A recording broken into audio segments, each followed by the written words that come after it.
While we're on the subject again, I want to go ahead and point out a few things that people may not have noticed about the ABC special. And also I want to point out some things that people noticed that weren't even there.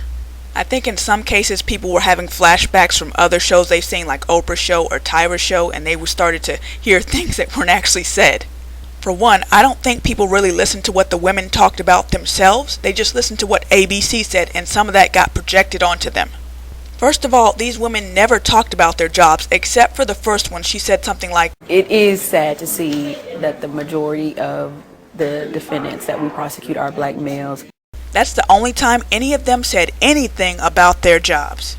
Also, none of them said anything about not being able to find men on their level. But they did talk about men keeping them on standby, or back pocket as they called it. One girl talked about a white man chatting her up for a while, but then walking away without getting her number. And then several of the women, 2 or 3 of them, talk about how they started to lower their standards over the years. Not a single one of them said anything about men being intimidated by their success. But from the comments I've been reading and from the videos I've watched about it, people seem to think that they did. And I don't recall seeing any responses from black men addressing the things that they actually said. For example, one chick said, "I've been waiting for so long that I just can't compromise now." But that's the very opposite of what she should be doing. Her stock is not going up, it's not even staying level, it's going down, so she needs to let some stuff go. But everybody got so sidetracked by all the negative things said about black men that they forgot to give these women actual advice they could use. Now let's go back to the jobs for a minute. People keep saying that they were flaunting their jobs. I disagree. I think people are having flashbacks from either it was an Oprah show or a Tyra show where this woman came on and said, "I have a Mercedes and I have a degree and I have this house. How come I don't have a man?" They didn't even talk about their jobs unless you want to sort of count the first one. The only job that got more than just a simple mention was the first lady, the prosecuting attorney, and they did that so they could show the black men in the orange suits. But the other women's jobs were just mentioned, just like their ages and their names, and that is standard practice in journalism. Meet Chateau Waters. She's a 32-year-old high school counselor pursuing a doctorate degree in psychology. Jaqueen Ashford is a chemist for a pharmaceutical company. Now that she's 34, Melinda Watson is a 28-year-old payroll specialist. If you're doing a news story on someone we don't know that's not well known, they're going to mention their name, maybe their age, where they're from, and what they do. Here's an example. I just typed in the name Matt Dubé. He's the guy from the Roe v. Wade for Men lawsuit. He's trying to sue so he doesn't have to pay child support. But here's an article about him. I'll just read the part that's relevant. A Troy lawyer for the New York-based National Center for Men said he will file a long-shot lawsuit on behalf of 25-year-old Matt Dubé of Saginaw. Then I'll skip down one paragraph. In 2004, Matt Dubé, a computer technician. Here's another article about John Edwards' love child. The former senator and presidential hopeful had an affair with campaign cinematographer Rielle Hunter, 45, and she gave birth to Francis Quinn. See, name, age, what do? Let's do one more just for kicks. This one's about Tay Zonday, the chocolate rain guy. It says Tay, whose real name is Adam Nayer Bonner, had just earned his proverbial 15 minutes of fame. The 25-year-old graduate student in Minneapolis was suddenly asked to appear on Jimmy Kimmel Live. So as we can see, folks, it's just standard journalism practice to mention someone's name, age, job, and where they're from.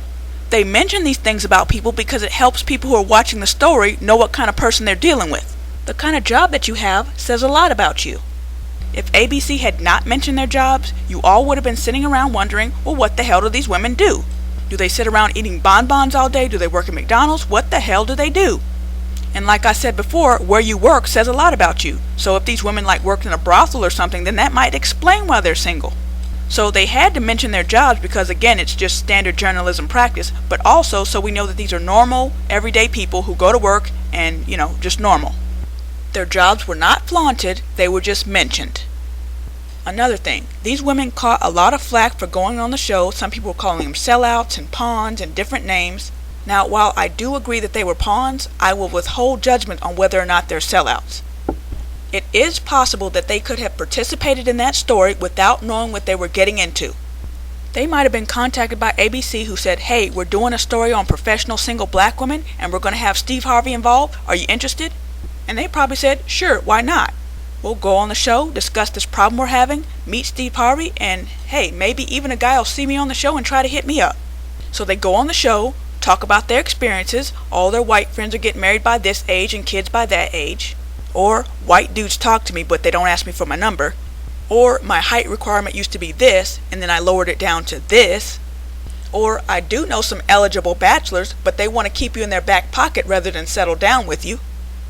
Unless you count that one comment made by the prosecuting attorney about how it's sad to see that most of the men that she prosecutes are black, there was nothing negative said about black men by those women. That was all done by ABC in post-production. Those women could have very well sat down there, toasting wine glasses, exchanging stories, and talking with Steve Harvey, not knowing that ABC was going to say those things. Now, I don't know if these women got to see the story before it actually aired, but probably not. Most of the time when people go on talk shows and stuff like that, they see the show for the first time when it actually airs. And even if those women did get to see it ahead of time and they didn't like what they saw, ABC could still air it because they'd already signed their names on the line.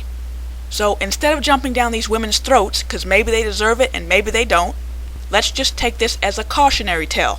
If you're going to participate in any shows or anything else, really, this applies to anything in your life. Just make sure you know what you're getting into. I think that's about all I wanted to say. Leave your comments, questions, and complaints below.